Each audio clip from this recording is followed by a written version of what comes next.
తూర్పు గోదావరి జిల్లా బిక్కవోలు మండలం కొమరపాలెం గ్రామంలో మాజీ ఎమ్మెల్యే పడాల అమ్మిరెడ్డి 38వ వర్ధంతిని పురస్కరించుకొని పిల్లి సుభాష్ చంద్రబోస్ నివాళులర్పించారు.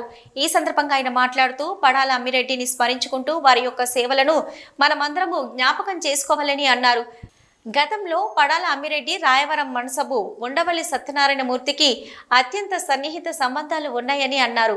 వారిద్దరూ పరస్పరంగా పోటీలో ఉన్న వారి సంబంధాలు ఎక్కడ చెక్కు చెదరలేదని అన్నారు. ఈ కార్యక్రమంలో పడాల అమ్మిరెడ్డి కుమారుడు పడాల వీరభద్ర వెంకటరామరెడ్డి, పిల్లి సుభాష్ చంద్రబోస్, పడాల అభిరామ్ రెడ్డి, డివిఆర్ సత్య అమ్మిరెడ్డి తదితరులు పాల్గొన్నారు.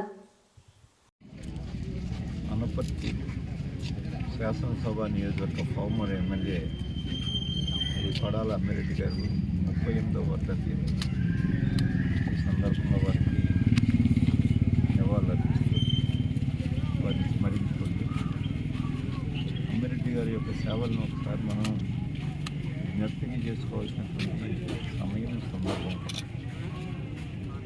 శ్రీ అమ్మిరెడ్డి గారు కొన్ని ఒక అసాధారణమైనటువంటి వ్యక్తిత్వం ఉన్నారు. ఆయనకు శ్రీ రాయవరం మున్సిపల్ గారికి అత్యంత సన్నిహిత సంబంధాలు ఉంటాయి. వారిద్దరూ పోటీ చేసుకున్నా ఆ సంబంధాలు మాత్రం ఎక్కడ చెప్పి చదవలేదు. మేము రాజకీయాల్లో కొత్తగా ప్రవేశిస్తున్నటువంటి రోజులు అటువంటిప్పుడు అన్నీ ఎవరైనా మా దగ్గరికి వస్తే మాకు తహసీల్దార్తో కూడా మాట్లాడే పరిస్థితి కాదు. చిన్నవాళ్ళు మమ్మల్ని ప్రోత్సహిస్తూ మాకు అండగా తోడుగా నిలబడుతూ రాజకీయాల్లో ఒక మెట్టెక్కి గ్రామం చేసిన ప్రయత్నం శ్రీ అమ్మిరెడ్డి గారు చేసినటువంటి కృషి మొదలు. అయితే వారి అబ్బాయి రాము గారు ఏ పార్టీలో ఉన్నా అమ్మిరెడ్డి గారు కార్యక్రమం అనేటప్పటికీ ఖచ్చితంగా నేను అటెండ్ అవుతాను. దాంట్లో ఎన్ని ఇబ్బందులు ఉన్నప్పటికీ దాంట్లో నేను ఎప్పుడు వెనకాలి. ఎందుకంటే మమ్మల్ని ఆదరించిన వారిని అమ్మిరెడ్డి గారిని కానీ రాయవరం మున్సిపల్ గారిని కానీ మర్చిపోతే మా జీవితం వ్యర్థం. విశ్వాసానికి మన మార్కెట్లో ఉన్న రాజకీయాలు ఎప్పుడైనా ఎవరికైనా పైకి వెళ్ళాలంటే మనకి ఎవరైతే ప్రోత్సహించారో వారిని మన అందరూ కూడా మర్చిపోవాలి. చేత నేను రాజశేఖర రెడ్డి గారు కానీ రాయవరం మున్సిపల్ గారు కానీ అమ్మిరెడ్డి గారు కానీ నాకు దేవుడితో సంబంధం వారు నేను ఎప్పుడు రాము గారు ఏ ఆపదలో ఉన్నా నేను వారికి నా సహాయ సహకారం ఉన్నాను. నేను ఎన్ని ఒత్తిళ్ళు వచ్చినా నేను ఏమి లెక్క చేయను కూడా. ఎందుకు చేయాలి?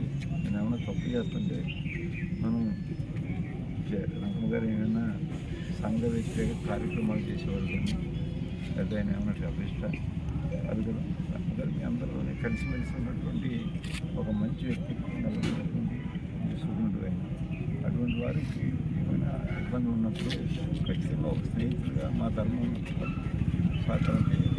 ప్రధానికి రాజకీయాలు అనునిత్యం రాజకీయాలు ఉన్న వాళ్ళు ఎవరో కూడా పెద్దగా రాణించలేరు. అది మాత్రం ఖచ్చితంగా ఉండాలి. రాజకీయాలన్నీ ఎన్నికల దాకా ఉండొచ్చు. ఎన్నికలు అయిన తర్వాత ఆ ప్రాంత అభివృద్ధికి ఏ పార్టీ చేస్తున్నా సరే మనం సహకారం అది ఒక మంచి లక్షణం. మరి అలాగే మన స్నేహితులు వివిధ రాజకీయ పార్టీలు ఉంటారు. స్నేహాన్ని పాటు చేసుకోలేం కదా. మన స్నేహితులు అయితే పోటీ పడతారు. పోటీ పడినప్పుడు తప్పకుండా మన వాళ్ళ స్నేహితులతో పోటీ పడిన తర్వాత పట్టుకుంటుంది. అంటే స్నేహంలో ఉన్న మాధుర్యమే. మరి అటువంటి మాధుర్యాన్ని రాజకీయాలతో లింక్ పెట్టడం మంచి పద్ధతి కూడా కాదు. అని చెప్పి నేను ఎప్పుడు పెట్టలేదు. ఆయన ఏ పార్టీలో ఉన్నా, ఆయన తెలుగుదేశం పార్టీలో ఉన్నారనుకో ఉంటే ఉండొచ్చు.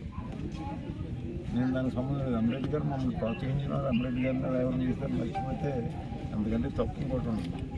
అంచేత నేను అమ్మిరెడ్డి గారికి ఎప్పుడు వర్ధంతి కార్యక్రమం పెట్టినా, జయంతి కార్యక్రమం పెట్టినా నేను ఎప్పుడు వస్తూ ఉంటాను. నన్ను ఎవరు అడగకూడదు.